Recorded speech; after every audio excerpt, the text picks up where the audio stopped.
welcome to the Monday vlog. Hope you had a good weekend. Due to the COVID-19 pandemic stuff, we're not going to be going over any weather reports. I don't want to tease you with good winds, so we're just going to dive into the topic today. And the topic today is what gear you should buy after your first lessons. I get asked this question a lot from my students after their first course, and they are stoked. What kite should I get? What board should I get? What harness should I get? Here is the general guidelines I give my students, and feel free to use this as well if you are just getting into the sport. What I'm going to let you know though is that this video is going to be geared towards our area. So we have a choppy water spot with winds ranging from 15 to 20 miles per hour on our good days. So if your area is similar to that, feel free to use this information. All right, let's start right off the top with kites. Now, important note on kites, there are no such thing as beginner kites. There are beginner friendly kites. But there are kites that are not friendly for beginners, meaning we are going to shy away from two kites in this discussion. C kites, which are literally look like the letter C. They have a little bit of bridling, if not no bridling, so very little deep power. They're meant for freestyle. We're going to take those out. We're also going to take out the foil kites. Those are popular in our area, but as a beginner, those kites typically need a little bit of know-how to get them off the water. And the big one is they have a price tag with them, and you don't want to be destroying a kite that costs quite a bit of money for your first investment. If you get new, it's not a big deal, but those kites are a little finicky, and we want to make your first time and your first buying experience absolutely efficient and make you as happy as possible. So let's dive into the general guidelines I give my students for kites. For kites, every brand has a Freeride kite, and that Freeride kite is going to be really good for handling with moderate turning speed. It's going to have a rounded profile, so it's going to be very easy to relaunch off the water. And it's going to have a little bit of power pressure so you can feel where the kite's at. Those are three things that most beginners are looking for. And they're going to have a pretty decent wind range as well. So it's going to be a kite that you can take into low end and take into high end, all right? That's going to be something that's crucial. Now, geared more specifically to our area, and within that Freeride category, most brands have a 3-strut Freeride kite, which is going to be a little bit lighter, and they have a 5-strut Freeride kite, which is going to have a little bit more performance, but it's heavy, right? For example, the Duotone Evo is a 3-strut Freeride kite and does pretty well in our area because of the lighter weight. There is the Rebel, which is the 5-strut Duotone kite, and that one does really well in the high end. And also has a bit more performance when it comes to jumping characteristics in its hang time. That's a whole different video, and if you're interested in the Duotone product videos, I'll link that above. But more generally speaking, the 3 struts, lighter weight, better in the low end, 5 struts, more weight, better in the high end. But that's a general guideline for most of us here. Now, for sizing, if you're in the 120 pound to 150 pound range, about a 9 meter. If you're in the 150 to 180 pound range, you're looking at a 12. If you're at the 180 pound to 200 pound range, you're looking at a 14. If you're right on the edge of one size, like for example, if you're 180 pounds, you can go either 12 or 14. If you go with the 12, you're going to have more high-end days, and you won't be able to go out when it's a little bit lighter. And if you go with the 14, you're going to get out a little earlier, but it might get a little overpowered later on. So there's just some things to keep in mind when you're choosing your sizing. So that wraps it up for kites. Now let's jump into boards. A lot of the times when people take their first lessons, they take them on these gigantic 165 centimeter boards, which are fine for your first board start, but what you'll learn when you start riding is that 165 centimeters is a lot of board, and typically those boards do not have very much channeling and are quite a bouncy ride. What I'm going to make a recommendation for is your first purchase board should be anywhere from 140 centimeters to 150 centimeters.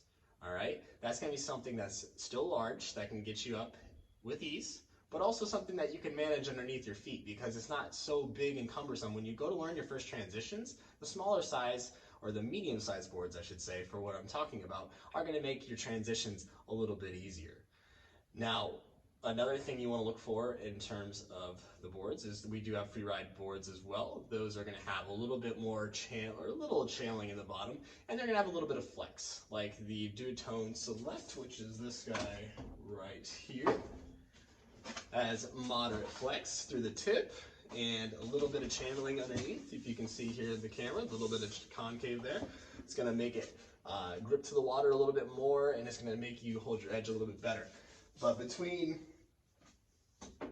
board categories, you want to look for something that's a soft ride and in that 140 to 150 centimeter range. In terms of sizing for your weight, the smaller riders, you go more towards the 140 to 145. And medium guys, you can kind of stick really anywhere with 145 plus or minus a few centimeters on each side of that. And then the bigger guys up to the 150.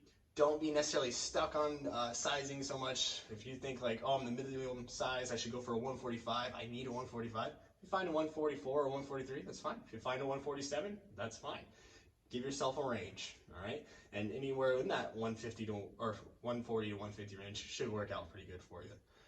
Now let's jump into harnesses. So we have two different types of harnesses. We have our waist harnesses and we have our seat harnesses. Let's jump into the seat harness first.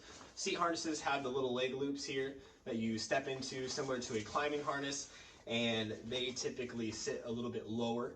Now, a lot of people see this and they think beginner harness. That's not necessarily the case. Beginner harness doesn't exist. When you're buying a harness, you're buying it to what fits good for you. If you have lower back issues, you're gonna want a seat harness. It's gonna fit a little bit lower. It's not gonna put pressure points on your back. Now, if you have a little bit of mobility issues, the seat harness might work against you because it's kind of hard to get your leg up into the board sometimes with these leg loops. So kind of keep that in mind as well.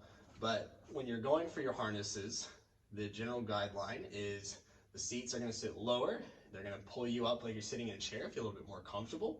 They are a little bit more cumbersome and they do take away a little bit of leg mobility, okay? But when you go to a waist harness, you're going to have a little bit more mobility in the legs because now you don't have any leg loops constricting you.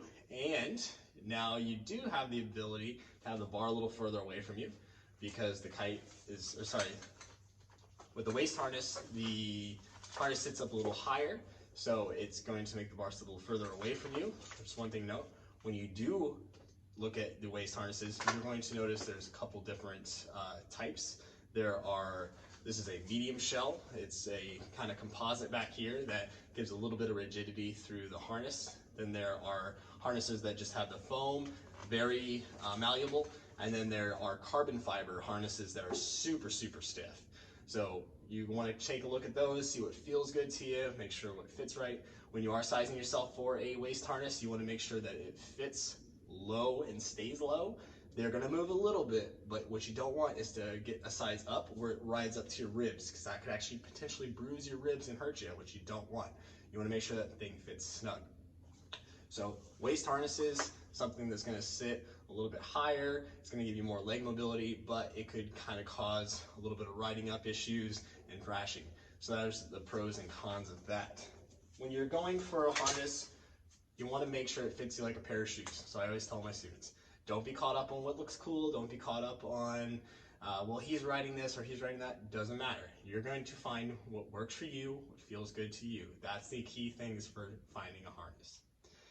Again, this is a very general overview of the different types of products, but this should help you when making your purchases and understanding a little bit more what you're looking for in terms of kites, boards, and harnesses. So I hope you like this video. If you have more in-depth questions, feel free to drop us an email or drop us an email or give a comment down below or even give us a call. We'd be happy to help you out with finding out what gear works for you. Anytime you take lessons through us, our instructor can help you at the end of the lesson and give you his take on what you should be getting yourself into.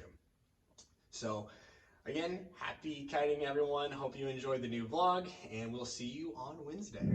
Hey everybody, Chip Ripperson here. If you liked that video, be sure to subscribe to our channel. That way you'll be notified every time we post new videos like this one.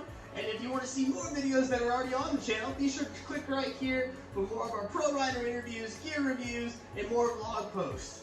Happy kiting everybody. Ew!